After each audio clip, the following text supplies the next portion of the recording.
Mort au con. C'est un vaste programme, mais c'est pas mal. Ambitieux. Sa réussite irrite ses concurrents. D'autant plus que le patron n'est pas du sérail. Ce professionnel de la restructuration d'entreprises en difficulté a commencé sa carrière au début des années 80 en relançant un grand fabricant de moquettes. Il a ensuite fait une carrière dans la mode, à la tête de Kenzo Home ou encore d'Yves Saint Laurent. Il y a 15 ans, on l'appelle à la tête de Mauboussin, car l'entreprise est en pleine crise. Elle perd 30 millions d'euros par an. Donc le bureau de la prod.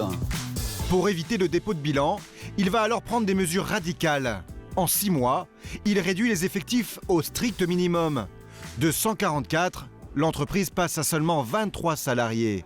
Et ils vont devoir mettre les bouchées doubles. C'est pas les mêmes. Ou pas complètement les mêmes, mais ils sont effectivement efficaces. C'est-à-dire qu'en gros, pour traiter à l'époque 3000 pièces, il y avait le même effectif qu'aujourd'hui pour traiter 75 000 pièces de joaillerie et 20 000 pièces d'horlogerie.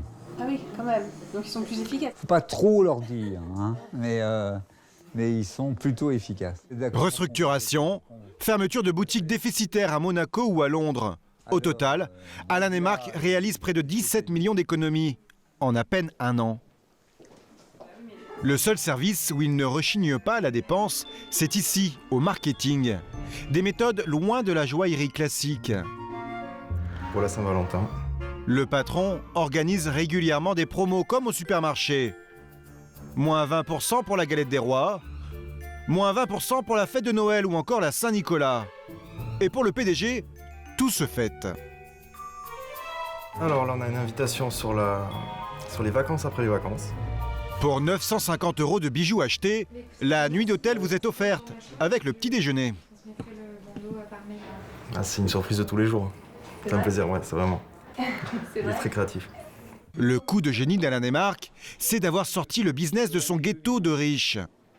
Un ghetto où il était enfermé depuis près de 2 siècles.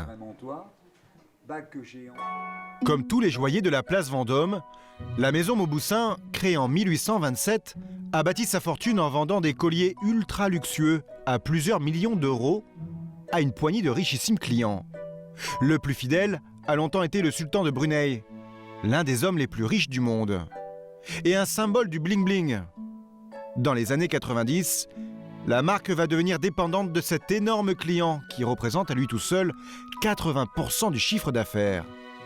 Mais en 2000, catastrophe. Le sultan rencontre des difficultés financières et stoppe net ses commandes. Pour la famille Mauboussin, tout s'effondre. Appelé par les nouveaux actionnaires pour sauver la maison de la faillite, Alan et Marc a retenu la leçon. Exit les sultans et autres milliardaires. Ils décident de devenir beaucoup plus accessibles. La France, c'est le cœur du business d'Alan et Marc. Et le patron espère qu'un jour, toutes les femmes de l'Hexagone porteront ses bijoux. Ils vont venir à Paris pour signer le contrat première semaine de décembre. Un rêve que le PDG compte bien concrétiser. Depuis le début de l'année, les ouvertures de boutiques s'enchaînent chaque semaine.